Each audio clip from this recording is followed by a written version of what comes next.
Ente ngikuti Al-Quran tapi nggak ngikuti Habaib, ente juga sesat. Bahkan sampai Imam Syafi'i yang katanya Imam Syafi'i ini adalah dikenal sebagai keturunan Nabi Muhammad juga, habaib begitu. Tetapi Imam Syafi'i mengatakan kepada umatnya atau kepada jemaahnya, kepada murid-muridnya, apabila kalian mendapatkan sesuatu yang tidak sejalan dari lisanku terhadap Al-Quran dan Sunnah, maka jangan ikuti, kata Imam Syafi'i. Imam Syafi'i siapa? Katanya juga dia adalah sebagai zuriyah Nabi Muhammad. Tetapi ada zuriyah Nabi Muhammad yang jauh jaraknya dari Imam Syafi'i, bahkan kepada Nabi Muhammad juga sangat terlampau jauh. Malah mereka memberikan fatwa kalau tidak mengikuti Habib sesat. A'udzubillahiminasyaitonirrajim. Bismillahirrahmanirrahim. Teman-teman, di video ini saya ingin memberikan tanggapan terhadap ceramahnya seorang Habib.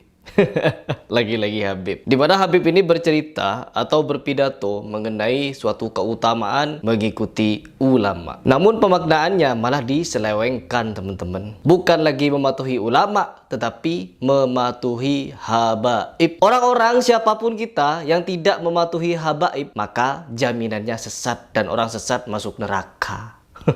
Hebat kan? Hebat. Jadi kalau kita meskipun ikut Al-Quran, ikut As-Sunnah, tetapi kita tidak ikut habaib, maka kita akan masuk neraka. Masuk neraka kita. Nah, baik teman-teman, kemarin saya di-share oleh netizen, yaitu ceramahnya Habib Taufik As-Segaf, di mana Habib Taufik As-Segaf ini memberikan pidato bahwa siapapun yang ikut Al-Quran tetapi dia tidak mengikuti habaib, maka dia sesat. Padahal sebelumnya saya pernah mengambil isi ceramahnya Habib Taufik As-Segaf ini untuk membantah suatu statement yang ngawur juga. Namun di sini setelah saya di-share, oh ternyata memang begini juga dia tujuannya, yaitu untuk pengguluan. Na'udzubillah. Oke, mari kita simak seperti apa videonya dan kita tanggapi nanti. Oke, tidak perlu panjang lebar. Mari kita simak seperti apa ceramahnya.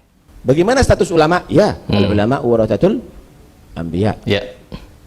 Terus bagaimana habaib? Habaib? Kalau bahasa sekarang, ini nabi dan keluarganya, ulama itu pengawalnya. Oh. Karena itu, oke. Ini nabi, ya. Terus ini ulama. Nabi ini di depan beserta keluarganya, ini ulama. Ulama pengawalnya nabi dan keluarganya. Jadi kalau ulama itu warisan para nabi, berarti mereka ini adalah pengawalnya. Dan bagaimana dengan Habib? Apakah Habib ini termasuk ulama atau Habib ini lebih dari ulama? Coba kita simak. kau ngikuti pengawal, itu mereka mengawal keluarga Nabi. Oke. Dan mereka itu adalah thakolen. Dua pusaka yang ditinggalkan oleh Nabi kepada umat, yang jika kita berpegang kepada duanya, jangan salah satu ya, dua-duanya nggak sesat. Nggak sesat. Ente ngikuti Al-Quran tapi nggak ngikuti habaib, ente juga sesat. Sekarang muncul macam-macam. Itu ulama warathul anbiya, bukan habib. Kalau ente mengikuti Al-Quran dan tidak mengikuti Habib, ente sesat. Kemarin ada Habib mabuk-mabukan. Apakah kita perlu ikuti itu Habib? Aku Habib mabuk ngene iki piye kowe? Ya, gue oleh Pak. Ya ora oleh. Saya cucunya Nabi Muhammad, kamu wajib cinta sama saya. Bukan saya yang, tapi Al-Quran. Bukan saya yang, tapi Al-Quran. Ada Habib mabuk, ojo dibenci, ojo dibeloi. Kalau sampai tahu ada Habib mabuk, ojo dikasih duit. Kalau beras, takut uangnya dibagi mah, kasih beras. Kalau udah baik, jangan dibenci. Ini Nabi Muhammad, ini Bani, ini Rasulullah. Cinta Allah ikut Allah. Kenapa? Pewarisnya Rasulullah itu tetap nomor satu sampai kapanpun anak turunnya Nabi Muhammad. Kenapa kaki Habib yang nakal?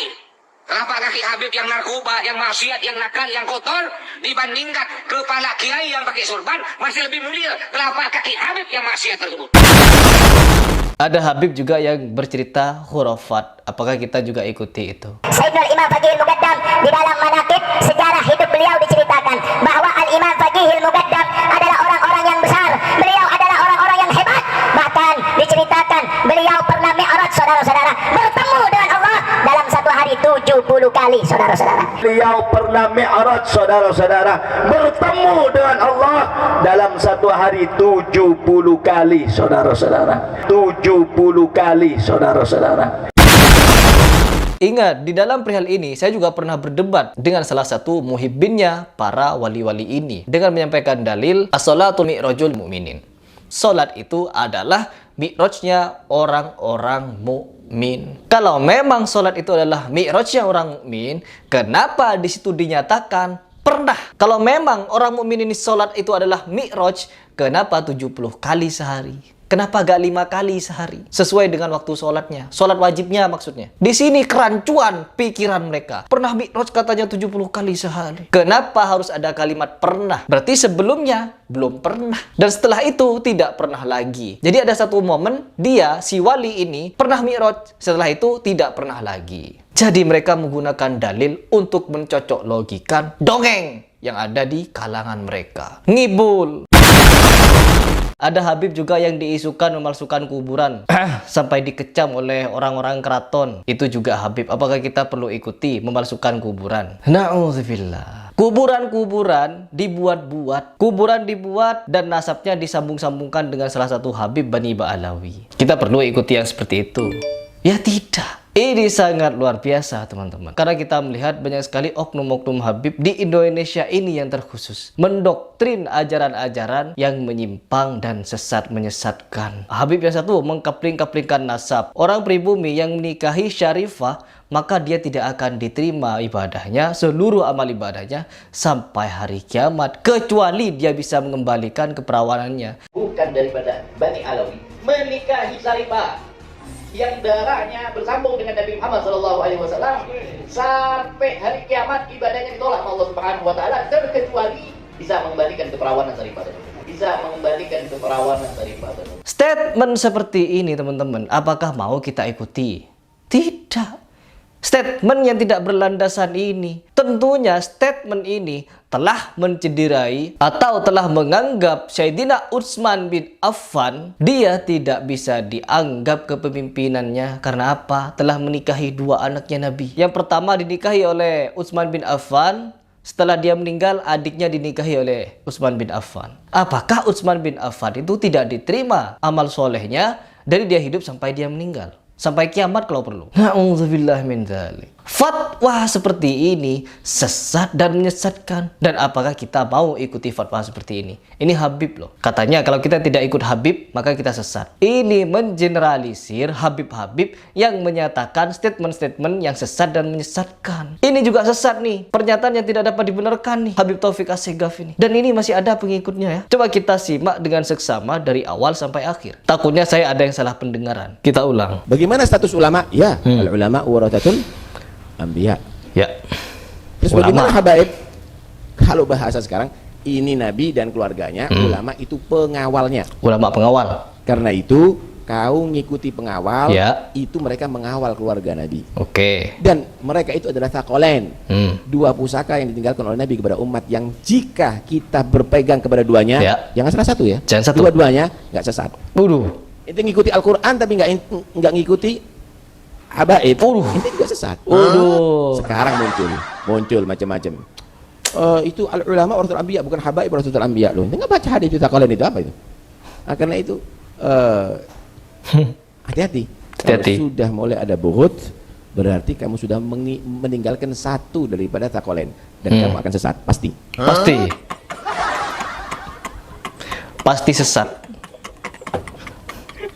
Pokoknya kalau kita tidak mengikuti Habib, sesat, neraka tempatnya. Kalau pengen masuk surga, ikut Habib. Meskipun kita tidak sholat, kita tidak beramal soleh, bahkan kita sebagai pelaku maksiat yang luar biasa, tapi kita ikut Habib, nanti diberi tiket sama Habib. Sebelum ditutup, habis beliau tulis, ditaruh tuh kertas, lo bilang, man, gue tahu, lo ibadahnya berantakan.